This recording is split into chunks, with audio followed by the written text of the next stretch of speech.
US investment green card. $800,000 must have legally documented money.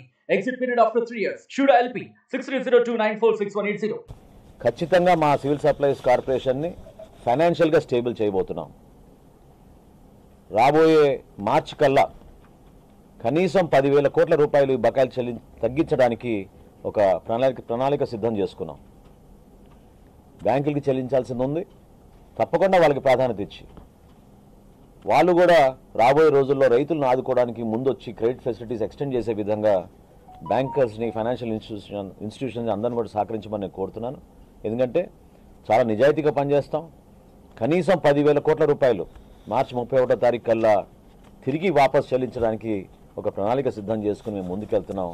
దాన్ని కూడా ఈ ఇన్స్టిట్యూషన్స్ అందరూ కూడా గుర్తిస్తారని, తద్వారా మన రాష్ట్రానికి మరింత మేలు జరుగుతుందని మనస్ఫూర్తిగా మేము ఆశిస్తున్నాం. ఎవరైతే ఈ దోపిడీకి పాల్పడ్డారో, కొంతమంది ఇంకా పాల్పడుతున్నారో వాళ్ళని మాత్రం వదిలే ప్రసక్తే లేదు. ఒక్క ద్వారంపూడి కుటుంబం చేసిన అవినీతి మామూలు విషయం కాదు. ఆ ప్రాంతంలో ఇది రాష్ట్ర వ్యాప్తంగా వాళ్ళు దాన్ని విస్తరించారు. ఆ నెట్వర్క్ని డిస్మాంటిల్ చేయాలి. అన్ని జిల్లాల్లోనూ వీళ్ళు భయంకరంగా ఈ మాఫియాని పెంచుకుంటూ వచ్చారు. తప్పకుండా రాబోయే రోజుల్లో కఠినంగా మేము వీళ్ళపైన చర్యలు తీసుకుంటాం. సమాచారం సేకరించుకుంటున్నాం, ఇంకా తనిఖీలు చేస్తాం. ఈ వ్యవస్థ మాత్రం ప్రక్షాళన జరిగే వరకు ఒక ప్రణాళిక సిద్ధం చేసుకుని రాష్ట్ర ప్రజలకి మేలు చేసే విధంగా మేము ముందుకెళ్తాం. Thank you.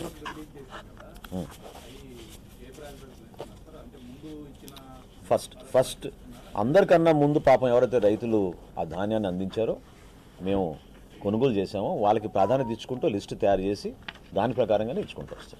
ఇప్పటి వరకు మీరు స్కామ్ కొంత వెలికి తీశారు కదా సార్, ఇందులో మాజీ సివిల్ సప్లై మంత్రి పాత్ర ఉంది, అదేవిధంగా ద్వారంపూడి చంద్రశేఖర్ పాత్ర. వ్యక్తిగతంగా పేర్ల గురించి సంబోధించడం ఇది సమయం కాదు. ఖచ్చితంగా సిఐడి ఎంక్వైరీ లేదా స్థానికంగా ఉన్న కలెక్టర్ గారికి ప్రస్తుతం బాధ్యతలు అప్పచెప్పాం.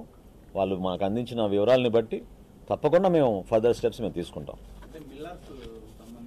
అందరూ ఎవరైతే ఈ వ్యవస్థలో భాగస్వాములు అయిపోయారో, ఎవరైతే అడ్డగోలుగా దోచేశారో, అక్రమంగా పేదవాడి పొట్టగొట్టి వీళ్ళు సంపాదించారో ఎవరిని వదిలే ప్రసక్తే లేదు. కఠినంగా వ్యవహరిస్తాం.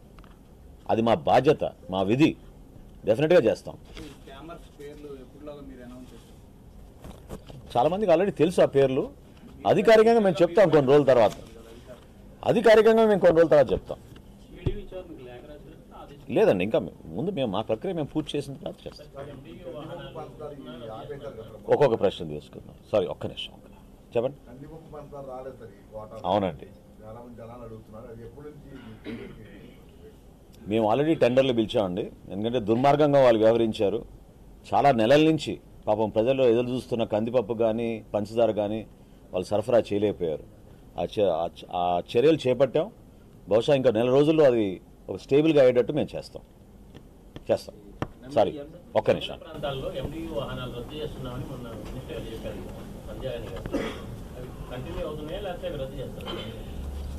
ఇదొక మంచి ప్రశ్న వాస్తవంగా. ఎందుకంటే ప్రజలకు ఇంకా తెలియదు.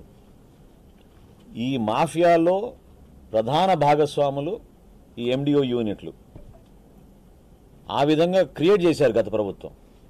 దాదాపు 1,500 కోట్ల ఆర్థిక నష్టం కలిగే విధంగా మన కార్పొరేషన్కి 9,260 మొబైల్ డిస్పెన్సింగ్ యూనిట్లు కొన్నారు వీళ్ళు. 9,260 డిస్పెన్సింగ్ యూనిట్లు, మొబైల్ డిస్పెన్సింగ్ యూనిట్ కొని ప్రతి నెల మేము 27,000 రూపాయలు వెచ్చిస్తున్నాం దానికి, ఒక్కొక్క యూనిట్కి. ఇంతకన్నా అన్యాయం ఏమి ఉండదు. ఉన్న వ్యవస్థని ఇంకా బలపరచాలి. కేంద్ర ప్రభుత్వం ఇచ్చిన నిధుల్ని మనం సక్రమంగా వాడుకోవాలి. అంతేగాని 2027 వరకు కాంట్రాక్ట్ సైన్ చేసి 1,500 కోట్ల రూపాయలు ఆర్థికంగా నష్టం కలిగించే విధంగా కార్పొరేషన్ తీసుకున్న మూర్ఖమైన నిర్ణయం అది.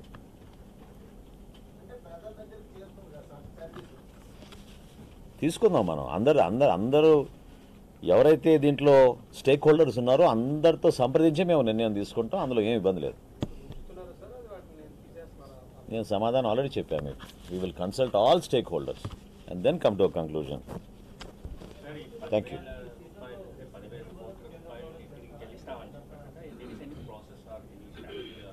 There are statutory payments that we have to make.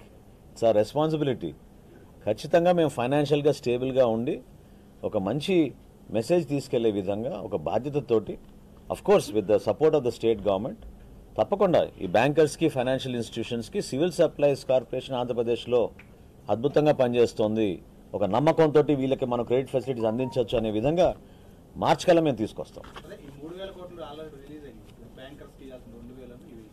అవునండి, 2,000 కోట్ల రూపాయలు బ్యాంక్ ఆఫ్ బరోడాకు ఆల్రెడీ చెల్లించాం. ఇంకో 1,000 కోట్లు డైరెక్ట్గా ఈ రోజున మేము రైతులకు అందిస్తున్నాం. Thank you. ఏమండి, ప్రస్తుతం జరుగుతుంది కదా, ప్రస్తుతం జరుగుతుంది. తప్పకుండా మీకు ఏమైనా అనుమానాలు ఉంటే మీకు క్షేత్రస్థాయిలో ఒకసారి పర్యటించి చూసుకోండి.